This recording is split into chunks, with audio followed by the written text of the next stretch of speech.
Episode 30 గురించి మాట్లాడదాం. ఈ వారం నామినేట్ అయిన సభ్యులు భరణి, సుమన్, తనుజ, కళ్యాణ్, డిమాన్, దివ్య, సంజన, రీతో అక్క. సంజన గారు కూడా ఉన్నారా? ఆమె ఉంటే ఏంది, ఉండకపోతే అక్క. నువ్వు ఉన్నావుగా రీతు అక్క, మన ఇమాన్యుయల్ ని. పుష్ప ఏమైంది అంటే మన ఇమాన్యుయల్ శ్రీవల్లిని చూస్తుంటే నాకు ఫీలింగ్స్ వస్తున్నాయి. రీతు అక్క ఏమంటది తెలుసా? నీకు పొద్దుటి నుంచి సాయంత్రం వరకు వచ్చేది అది కదా, అవునా? అయినా కాదక్క వచ్చేది నీకు పొద్దుటి నుంచి సాయంత్రం వరకు ఫీలింగ్స్. ఏమో జాలిరెడ్డి ఏమంటావు? రీతు అక్క నన్నేమన్నా అత్తారింటికి పంపిస్తున్నా రారా అంటున్నారు. వచ్చేసినావు అక్క నామినేషన్స్ లకి. అత్తారింటికేమో గానీ మీ ఇంటికి అయితే ఈ వారం పక్కా పంపిస్తాం అక్క, రెడీగుండు.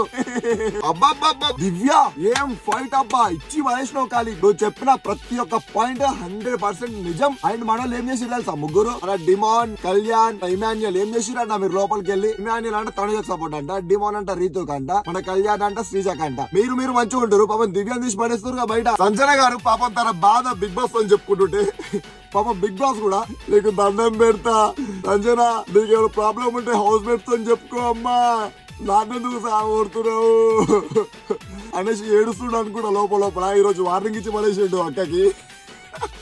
సంజన గారు చెప్పిన ప్రతి ఒక్క పాయింట్ నిజం. అక్కడ అబ్బాయిలందరూ కలిసి ఆడుతున్నప్పుడు మీరు అమ్మాయిలు కూడా ఒక్కటే అందరు ఆడొచ్చు కదా. దివ్యాన్ని బయట పడేస్తున్నప్పుడు ఆ రీతు, ఆ తనుజ వచ్చి సపోర్ట్ చేయాలి కదా, అమ్మాయికి నెట్టేయచ్చు కదా అందరు కలిసి. ఒకవేళ మీరు నెట్టుంటే మీ మీదకి వచ్చినప్పుడు అమ్మాయి కూడా మిమ్మల్ని సేవ్ చేసేది కదా. ఎందుకంటే మిమ్మల్ని సేవ్ చేసేది అబ్బాయిలు కదా. మన డిమాన్, కళ్యాణ్, ఇమాన్యుయల్, డిమాన్, పవన్ కాలి ఇచ్చి పడేసినావుగా. మస్తు అంటే మస్తు అన్నావు. ముగ్గురు నెడుతున్నావు కూడా నువ్వు అసలు కింద పడలేదు చూడు. క్రేజీ క్లియర్ కట్ గా మన భరణి అన్న ఫస్ట్ కింద పడ్డాడు. ఒక్కసారి మీరు ఈ వీడియో చూడండి. చూసారు కదా, భరణి అన్న కింద పడ్డాడు. కాకపోతే ఫ్లోరా గారు ఎందుకు మరి ఆ డిసిజన్ తీసుకోవడం నాకు అర్థం కాలేదు. భరణి అన్న ఈ తొక్కల మీటింగ్ ఏంది? ఎప్పుడు వచ్చామని కాదు, బుల్లెట్ దిగిందా లేదా, పొయ్యిండు పట్టుకుంటూ ఇస్త్రీ పడేసిండు శ్రీజన్ అవతల.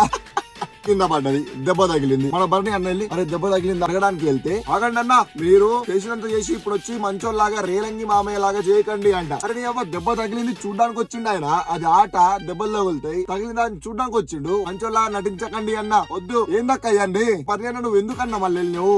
ఇమాన్యుయల్ జస్ట్ కామెడీ ఒకటే కాదు, ఎమోషనల్ ఫైట్స్ ఇవే కాదు, టాస్కులు కూడా ఆడి ఈ రోజు సేవ్ అయిపోయింది చూడు. ఎవరైనా సరే ఆర్గ్యుమెంట్ చేసి అది చేసి ఇది చేసి సేవ్ అవ్వచ్చు. కాకపోతే టాస్కులు ఆడి వాడికి వాడే సేవ్ అవుతాడు చూడు. వాడికి ఒక రేంజ్ ఉంటుంది. ఇమాన్యుయల్ ఊరికనే గోల్డెన్ స్టార్ ఇవ్వలేదు నీకు. యా నువ్వు ప్రూవ్ చేసుకున్నావు. సూపర్.